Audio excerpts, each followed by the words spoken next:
Alice Goes to Hollywood. Chapter 1.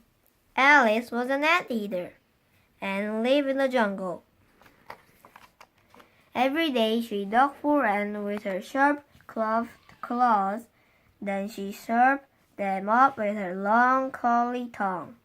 When Alice was full, she curled up in a ball and snoozed in the sunshine. Alice was an anteater. That's what anteaters do. One day, Alice found a magazine stuck on the thorn bush. It was called Fabulous Film Star, and it's all about famous people who made amazing film. Fabulous film stars. Alice made a big decision. I'm going to be a film star, she told the other anteater. Just you wait and see. Don't be silly, Alice, said the other anteater. You're an anteater. Eat up your ants, said the mother at supper time. They are your favorite. Alice turned off and shouted, Famous film stars don't eat ants, she said. They're tricky, pricky, yucky things. They passed. While the other anteater went to dig up ants, Alice stayed at home and taught herself how to tip dance. Oh, it's really tap dance. While the other anteater snoozed in the trees, Alice taught herself how to sing. And Alice taught herself how to speak in different voices. Come and see me sometime. One afternoon, while the other anteater were hunting, Alice painted her toenails pink and her lips red. Then she went to see Cornelius the crocodile. Chapter 2. Cornelius was lying in the water. When he saw Alice, he waddled onto the shore. Cornelius loved visitors because he loves talking. But sadly, Cornelius didn't get many visitors because sometimes he forgot his manner and gobbled them up. Alice stood far away from the Cornelius. She looked at his sharp teeth. Hello, she said nervously. How are you? Completely full, replied Cornelius. He yawned. His mouth was as big as a cave. I heard you want to film star. I will be the film star, said Alice. I was the film star, said Cornelius. Would you like to hear about it? No, thank you, said Alice quickly. She knew that once Cornelius started talking, it was almost impossible to make him stop. How can I help? Asked Cornelius. I need clothes to go to Hollywood, said Alice. Then you must be looking in my dressing-up box, replied Cornelius. It's full of bits and bobs that I collected. Cornelius ran his tongue along his teeth and waddled back into the water. Alice found the dressing-up box and opened it. She had never seen so many wonderful things.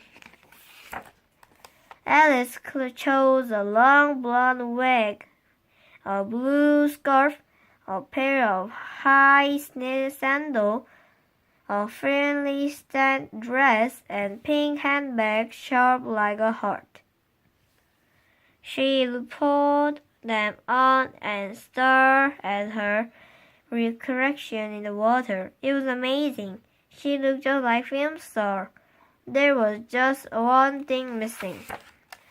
Alice looked about in the dressing-up box again and found that she wanted a pair of film star sunglasses. Yes, she cried, punching the air. Then when say goodbye to Anteater, anyone, Alice paddled down the river and took the first plane to Hollywood. Chapter 3.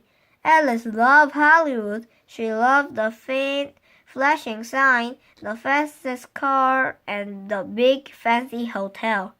But most of all loved the film star. They crowded around her every day. Gee, they cried, aren't you cute? Oh, ah! Men with her huge cameras followed Alice wherever she went. Soon her picture was in all magazines, and the door was inside. I'm famous, she cried. I'm film star at last. She cut her out of the photograph and she went home to the jungle. See, I did it. Love XXX Alice, film star. Mom and Dad, everyone in the jungle far away. There was only one problem. Alice knew she had to be a film star if she wanted to be a real film star. But if every time she thought about a job, the film star asked her the same question. Is it true you live in the jungle? Was it like eating ants? One day Alice met an important film director. He was thin with shiny eyes and looked like a snake. I want to be a film star, asked Alice. But you're an anteater, said the director. An anteater can be a film star. So Alice showed the director all the things she had taught herself to do. She danced, she sung, do, re, mi, fa, sol, la, ti, do. She made speeches in different voices. Come and see me sometime. Come and see me sometime. How do I think? Asked Alice in her best Hollywood accent. The director shrugged. Don't call me, I call you, he says. What does that mean? Asked Alice. It means I don't have any powerful anteater, said the director. Chapter 4. That night, Alice went for a big fancy party. The room was packed with famous film stars. Cameras worried. Flash bubble pop. All the film stars want to have their picture taken with Alice. Gee, they cried, a real-life anteater. Is it true you live in the jungle and eat ants? Poor Alice, no matter what she said, they didn't listen. They didn't believe an anteater could be a film star. Alice tiptoed outside and sat in shadow. Two film stars walked onto the balcony. Did you hear that, anteater? Said the one. Silly animal, said the other. She thinks she's going to be a film star.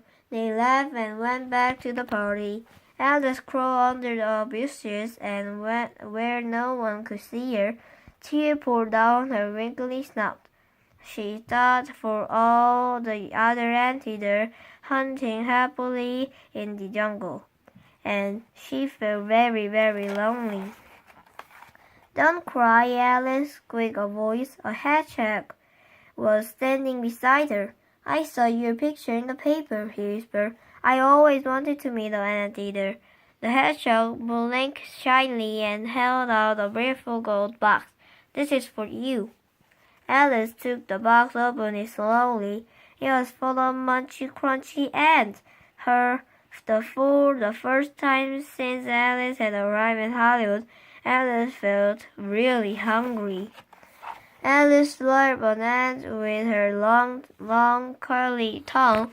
It was as if some kind of spell was broken. Suddenly she knew exactly what to do. Chapter 5. Alice pulled off the long blonde wig and ripped her stand dress in two. She threw away the high-heeled sandal and stubbed on her film star sunglasses. She was about to throw a handbag away, but she decided not to. Any anteater need a handbag sometime. What about you doing? asked the hedgehog. I'm going to home, cried Alice happily. As soon as I tasted those ants, I knew I never meant to be a film star. I'm an anteater, through and through. Alice hugged the hedgehog. Thanks, buddy, she said. It's a perfect Hollywood accent. You done me a big favor. And she pat the kid's the prinky nose. The hedgehog trembled all over. It was my dream to be kissed by an anteater. Come with me, he said in his deepest voice. I take you to the airport.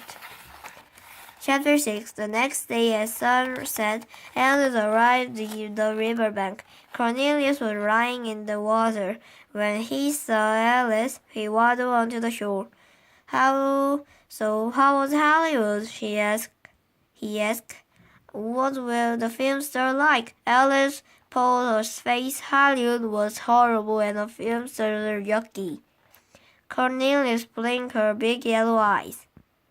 If you didn't have been in such a hurry, I could have warned you. How do you know? Asked Alice. They don't taste nice, replied Cornelius. Yum is usually a bad sign. All the other ants were delighted to see Alice. Her mother gave her an extra big hug. Welcome home, she says. We've been waiting for you. She gave Alice a special supper. There were ants with everything. Welcome home, Alice. Mom menu, ant soup and pie and jelly. Later, when everyone was asleep, Alice watched the moon rise. It shone in the jungle and made it look silver. She turned over and snuggled into the pile of leaves. For the first time in ages, Alice was completely happy, and she dreamed about ants all night long. Thank you for reading. Alice Go to Hollywood.